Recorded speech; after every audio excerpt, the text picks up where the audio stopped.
Filipenses capítulo 3, versículos 7 e 8. De vez em quando algumas pessoas me perguntam: pastor, o senhor tem mensagens que dá para chamar assim de prediletas? Eu falei no plural sim, porque é difícil escolher. Mas certamente o que eu quero compartilhar com vocês hoje, e a primeira e última vez falei disso foi há 7 anos atrás aqui, é um dos assuntos que mais impactou e marcou a minha vida. Isso me levou depois a compartilhar essa mensagem no formato de um livro, que até hoje é o maior best-seller, é o nosso livro mais divulgado, que é o livro Até Que Nada Mais Importe. Já passamos de 500 mil de exemplares distribuídos, e eu senti muito forte de Deus, de mexer nesse assunto 7 anos depois. Eu quero que você me acompanhe em Filipenses 3, versos 7 e 8, que diz assim: mas o que para mim era lucro, isso considerei perda por causa de Cristo. Na verdade, considero tudo como perda, por causa da sublimidade do conhecimento de Cristo Jesus, meu Senhor. Por causa dele perdi todas as coisas e as considero como lixo para ganhar a Cristo. Pai, nós oramos pedindo a Tua graça, ação poderosa do Teu Espírito Santo.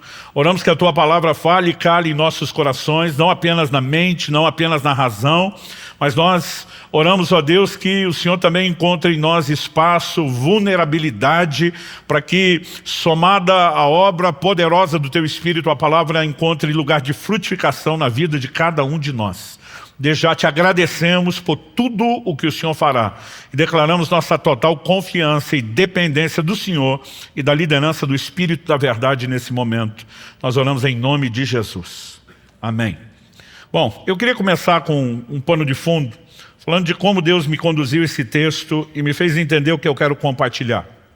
No dia 31 de dezembro de 2007, último dia do ano, a gente acordou em clima de férias lá em casa, já mais tarde, o almoço acabou saindo também mais tarde, e porque não havia compromissos, a não ser nossa preocupação era só o culto da passagem de ano. Eu lembro que não tivemos pressa de levantar da mesa. Kelly e eu, depois do almoço, ficamos conversando. As crianças eram menores, evidentemente não conseguem ficar na cadeira por muito tempo, mas elas já tinham saído brincar, e Kelly e eu estávamos conversando, e eu lembro do momento em que eu emborrei o prato já vazio de lado. Olhei para minha esposa e falei para ela: nos próximos 21 dias, eu não vou comer mais nada. A partir desse momento, essa foi minha última refeição. Nas próximas 3 semanas, eu vou apenas tomar água. Quando eu falei isso, minha esposa fez uma cara de preocupado. Eu nunca tinha feito até então mais do que 14 dias de jejum, e mesmo esse não eram tantos assim. E quando eu falei que ia fazer algo que nunca fiz, minha mulher me olha com cara de preocupação, e a primeira pergunta dela é: Deus te pediu? Eu falei: não, vou fazer porque eu quero. E ela ficou ainda mais preocupada quando eu falei que não foi Deus que me orientou. E eu lembro de ter dito para ela: 2008 será na minha vida o ano da busca. Falei para ela: eu quero buscar Deus como eu nunca fiz, eu vou fazer coisas que eu nunca fiz, vou jejuar como eu nunca jejuei, eu vou orar como eu nunca orei, eu vou ler a Bíblia como eu nunca fiz. E de fato, aquele foi um ano onde me dediquei a isso. Eu cheguei a ler naquele ano a Bíblia toda, em um mês, de capa a capa, 2 vezes.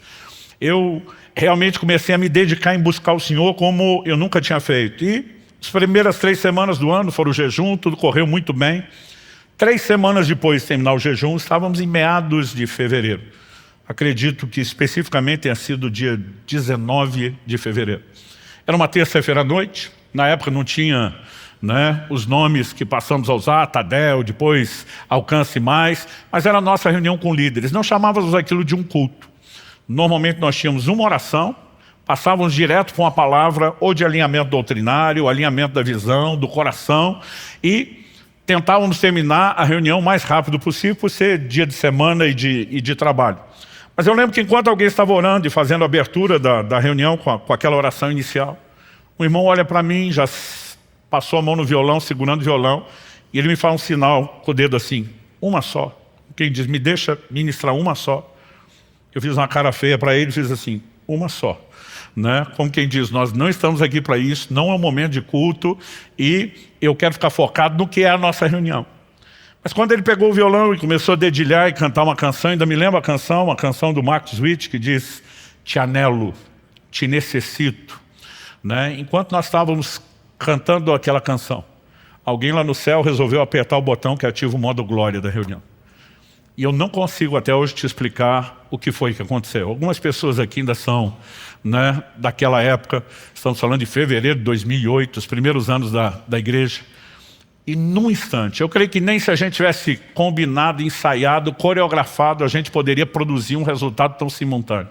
No mesmo instante, todo mundo naquela sala, na época nos reunimos no prédio da Água Verde, para quem conheceu, né, as reuniões com os líderes, porque eram menores, aconteciam na sala de cima, lá onde depois virou Ministério Infantil. E num instante, de repente, todo mundo começa a chorar, mas não era um choro qualquer, né? Eu olho para a sala e percebo que todo mundo, além de mim, estamos chorando de uma maneira fora do comum, né? Todo mundo começou a ajoelhar, deitar, prostrar no chão, alguns sentaram, mas era um choro muito intenso. E eu estou tentando entender o que está acontecendo, eu estou tentando entender por que eu estou chorando, por que os outros estão chorando. E o meu questionamento é dizer: Espírito Santo, o que é que está acontecendo? O que é que o Senhor está fazendo aqui? De repente o Espírito Santo falou ao meu coração: estou chamando vocês a um lugar de arrependimento profundo. Eu pensei, faz sentido, choro desse jeito, com arrependimento. Mas minha próxima pergunta a Deus é: arrepender do quê?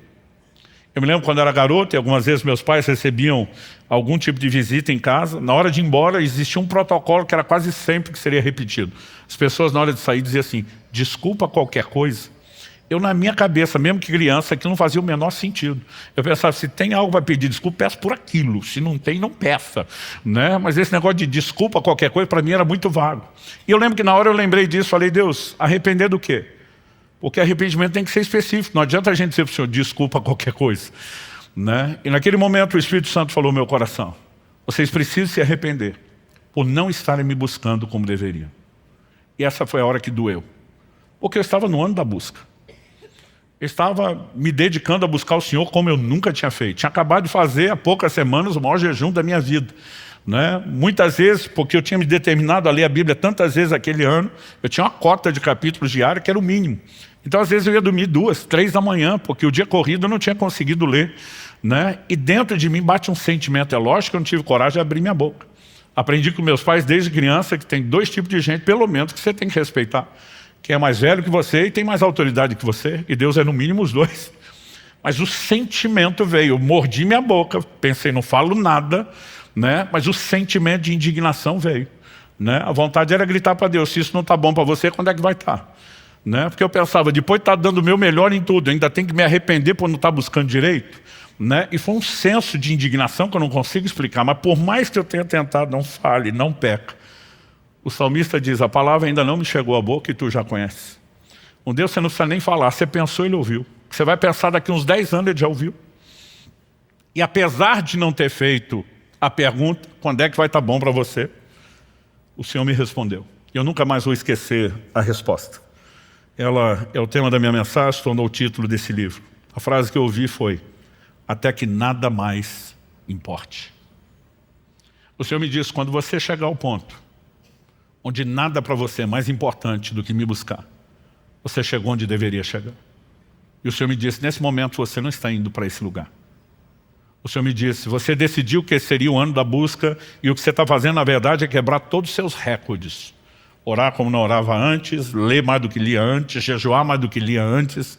Mas o Senhor diz: a única coisa que você fez foi melhorar sua performance, seu desempenho de busca. Isso não significa que seu coração me deseje mais do que desejava antes.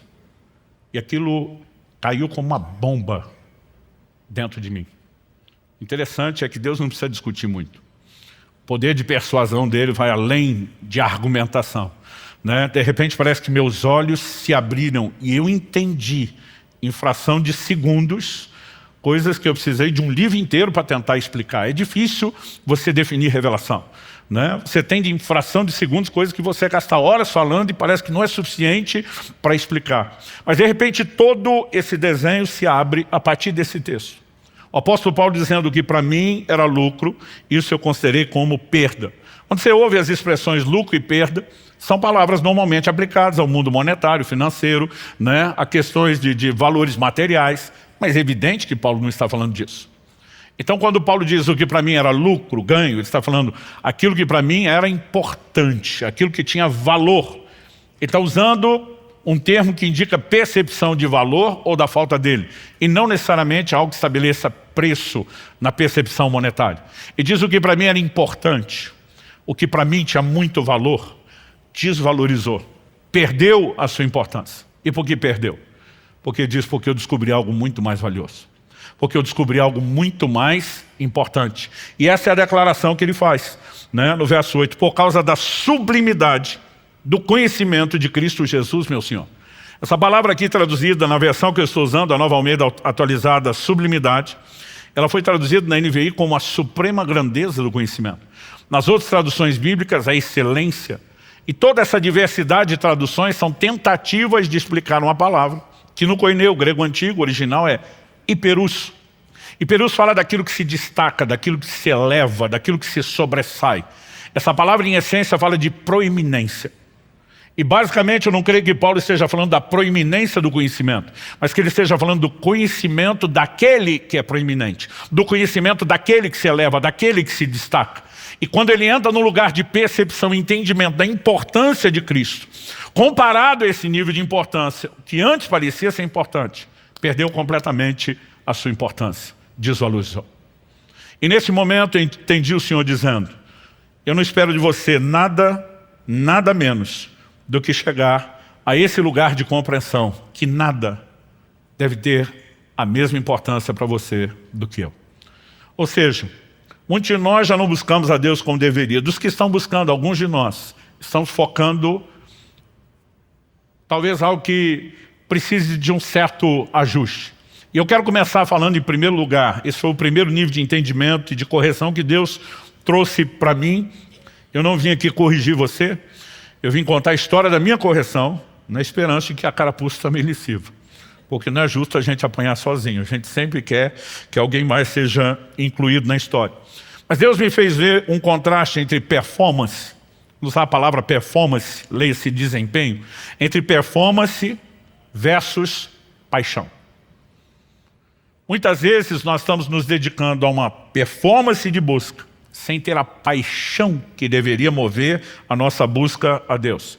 Isso talvez possa ser bem percebido num dilema apresentado na Escritura que envolve a igreja de Éfeso. Na primeira das 7 cartas às igrejas da Ásia, no início de Apocalipse 2, o Senhor se dirige, né, ao anjo, ao mensageiro da igreja, e começa nos mostrando que era uma igreja de alta performance. Conheço as tuas obras, teu labor, a tua perseverança. Para mim tem uma progressão aqui. A obra já mostra que era uma igreja ativa, trabalhadora. Mas quando fala labor, já está falando do modo canseira, muito trabalho. Mas quando fala de perseverança, isso está falando daquela pessoa que chegou no modo sacrifício. É aquele nível que de vez em quando a gente fala para os nossos líderes aqui, é sangue nos olhos e faca no dente. É com ou sem vontade, com ou sem empolgação.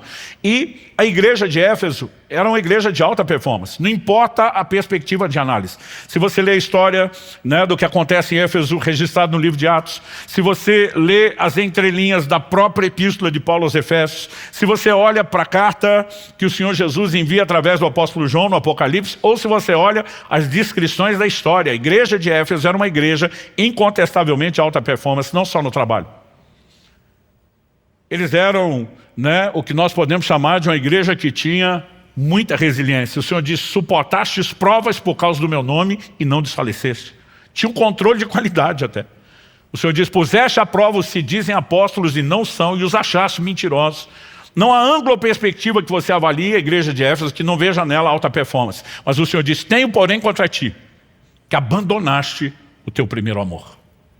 E aí Deus está dizendo, a performance está lá em cima, estratosférica. Mas a paixão está no chinelo, está lá no chão. E aqui, de repente, um desenho começa a se abrir. E o Senhor não fala disso como se fosse uma crise. Eu lembro de uma ocasião que uma pessoa me aborda e diz, pastor, o senhor poderia orar por mim no final de um culto? Eu falei, claro. Pelo que você quer que eu ore? Eu gosto de perguntar pelo que a pessoa quer oração. E ela falou assim, não, eu estou em crise. Eu falei, que tipo de crise? Falou, perdi o primeiro amor. Eu falei, desculpa, então você não está em crise, você tem pecado. E ele me olhou assustado, como assim? Eu falei, o único momento em que Deus toca no assunto, você está falando de perder o primeiro amor e diz, lembra-te de onde caíste, chama de queda. Arrepende-te, está chamando arrependimento. Então nós temos uma lógica muito simples. A definição bíblica de pecado Está lá em 1 João 3,4. É a transgressão, a desobediência da lei. Quando perguntaram a Jesus qual o maior, o principal, o número 1 de todos os mandamentos, o que é que Jesus respondeu? Amarás ao Senhor teu Deus de todo o teu coração, com toda a tua alma, com todo o teu entendimento, com todas as tuas forças. Logo, não é apenas amar a Deus que é o mandamento principal, mas é amá-lo com tudo que é em nós, é amá-lo com o que nós podemos chamar de amor total. Se esse é o maior mandamento e eu não estou cumprindo o maior mandamento, é evidente que eu não estou em crise, eu tenho desobediência. E de repente você começa a olhar para essa igreja e o Senhor está dizendo, eu não quero apenas performance, eu quero que vocês cumpram o mandamento. Agora, é importante a gente entender que o mandamento não deveria ser cumprido apenas com senso de obrigação. Então, por exemplo, deixa eu dar um exemplo que ilustre isso. Há uma ordem na Bíblia para todos os maridos. Cada um aqui que é casado e aqueles que estão almejando isso, saibam que é uma ordem incontestável de Deus. Maridos, amem as vossas esposas. Isso significa que eu sou obrigado a amar minha esposa. Isso também nos faz entender que amor não é apenas um sentimento espontâneo, voluntário, mas é uma decisão. Agora, eu fico pensando, esse ano Kelly e eu vamos completar 30 anos de casado. Se cada manhã que eu acordo do lado dela, eu falasse para ela, eu amo você. E quando ela abrisse um sorriso de satisfação, eu atropelasse ela com a próxima frase. Fazer o quê, né? Deus mandou. Não tem opção. Então estamos aqui para cumprir a obrigação. Eu fico me perguntando se estaríamos casados ou qual seria a qualidade do matrimônio. O pastor, o senhor não é obrigado a amá-la? Sou. E ela não sabe disso? Sabe. Mas ela espera que eu cumpra o mandamento, não com senso de obrigação, e sim com senso de prazer. De vez em quando, nas nossas conversas, a gente revisita algumas memórias, alguns episódios, coisas que não foram as melhores e tivemos que aprender e crescer com isso, mas coisas que foram muito marcantes. Eu tenho certeza que eu posso dizer isso, que nesses quase 30 anos, um dos momentos assim, existe um score, uma pontuação que o marido tem com a mulher. Para o homem é difícil entender. Você dá um carro para a mulher, vale 1 ponto. Você dá uma flor, vale 1 ponto. Você dá uma bolsa, vale 1 ponto. Né? A gente não entende o sistema de pontuação, mas tem hora que você vê nos olhos da mulher que o score está subindo ou está despencando. Quando nós completamos 10 anos de casados, e nós começamos aos 5 anos de casado, criamos uma convenção entre nós que a comemoração daqueles, a cada 5 anos de casado, tinha que ser algo especial. Que não dá para fazer coisa especial todo ano, mas que a cada 5 anos ia caprichar. A primeira de 5 anos, a gente estava assim, sem muito recurso nem muita fé. Então foi uma coisa bem singela. Mas quando estava chegando perto dos 10, a gente não tinha dinheiro, mas tinha fé. E nós estávamos orando, eu pedindo a Deus algo especial, e eu fui surpreendido por um problema terrível. Tinha uma viagem, né, que nós iríamos fazer juntos, e nessa viagem eu lembro que eu tinha uma conexão na França, aquele grande aeroporto de Paris, o Charles de Gaulle. E a empresa aérea fez alguma mudança no nosso bilhete e nos notificaram que a gente ia ter que ficar 2 dias esperando em Paris. 2 dias. Era o sonho da minha mulher. E eu lembro que nós aproveitamos, em vez de reclamar e querer brigar por aquilo, vamos aproveitar que nós ganhamos a viagem que não poderíamos fazer. Era para ser só uma conexão. E tivemos nosso passeio.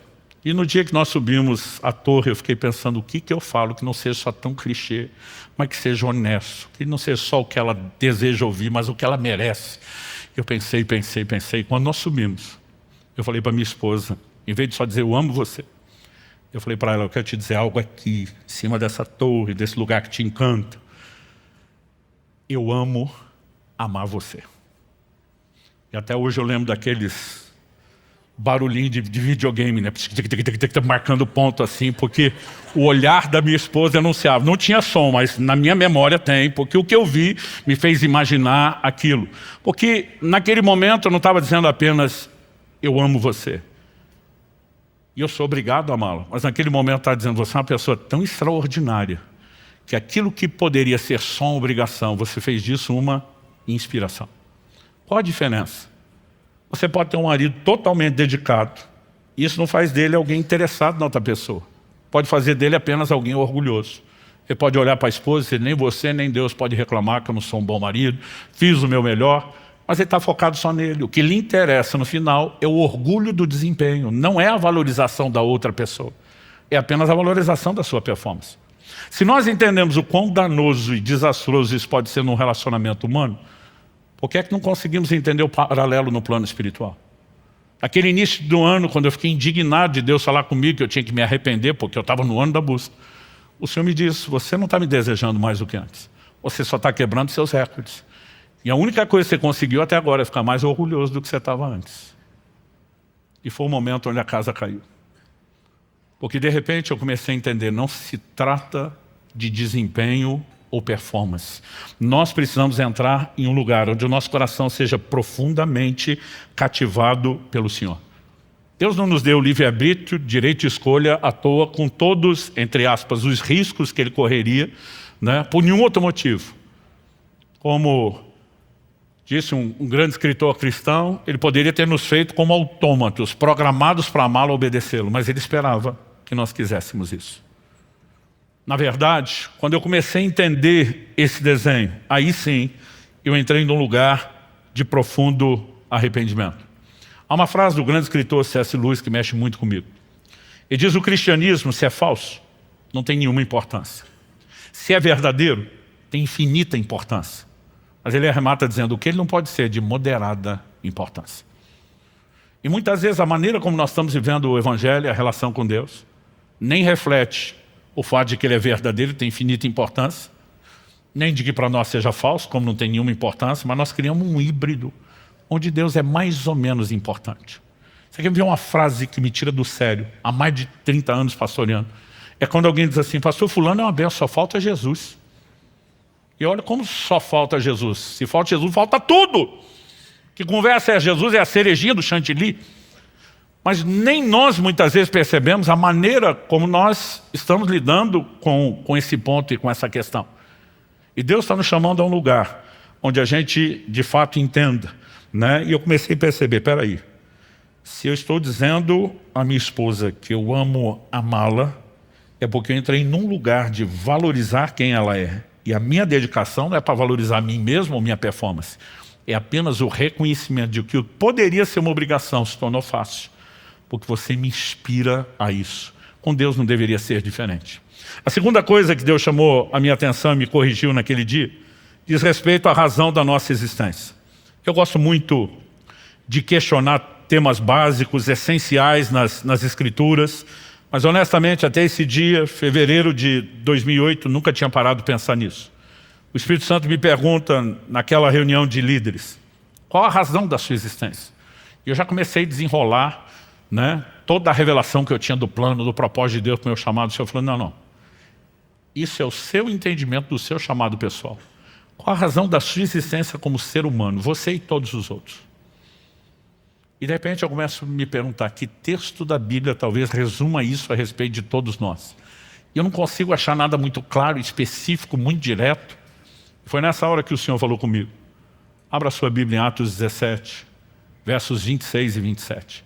Eu sabia que Atos 17 era a pregação de Paulo em Atenas, mas não me lembrava na época o que estava nos versos 26 e 27. Quando você chega nesse momento da pregação de Paulo, ele diz assim, de um só, uma clara referência a Adão. Deus criou todas as raças e tribos dos homens. Aí ele entra com um indicativo de propósito. Para quê? Por que de um Deus fez todos nós? Para que o buscassem. Há uma razão primária pela qual todos nós existimos. Buscar a Deus.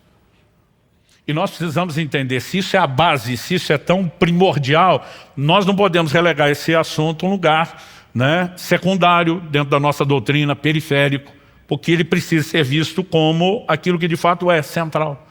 Então, se buscar a Deus é o principal, e eu quero destacar isso, nós também precisamos entender que apesar de existirmos para buscar a Deus, existe uma forma correta de fazer. Quando você olha a própria pregação de Paulo, lá em Atos 17, primeiro ele diz que de um só Deus fez todas as raças e tribos dos homens para que o buscassem, mas na sequência, no verso 27, depois de dizer para buscarem a Deus, ele diz, se porventura tateando possam achar, ainda que não esteja longe de cada um de nós. Quem é que busca tateando, apalpando? Quem está limitado ou desprovido de visão. Eu sou de uma época onde faltava muita luz, por falta de estrutura. Hoje em dia isso não acontece, a nova geração não sabe o que nós já passamos. Mas acabava a luz, já tinha lugar certo para você achar no escuro, onde tinha vela e caixa de fósforo, para não ficar no desespero. Eu lembro que um dia, eu e Kelly, nossos filhos eram ainda pequenos, nós estávamos fazendo uma visita em algum lugar e deu um blackout. Não sei se foi na cidade toda ou pelo menos no bairro, ficou tudo escuro.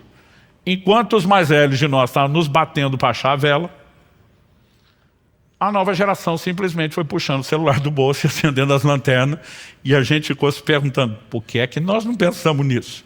Alguém falou, porque nós nunca treinamos. Né? E normalmente quando ia procurar a vela, sabia mais ou menos o rumo, mas procurava como? Ia apalpando. Quando a Bíblia diz, ainda que tateando o possam achar, significa que o homem mesmo desprovido de visão, em estado de cegueira espiritual, ele precisa buscar a Deus. Só que a Escritura diz, o qual não está longe de cada um de nós. Ou seja, nós podemos ter dificuldade, mas Deus não quer dificultar ainda mais o processo. Quando meus filhos eram crianças, várias vezes eu brincava com eles, né? Israel e Alice têm 3 anos de diferença, então fiz com cada um em épocas diferentes, mas eu gostava de brincar com eles, de eu me esconder para eles me achar. Mas tudo começou no grau de dificuldade, como eram ainda muito bebê, eu facilitava até demais. Eu lembro que eles ainda bem pequenininhos, eu normalmente me ajoelhava diante do sofá, cobria só a cabeça com a almofada, deixava o corpo para trás.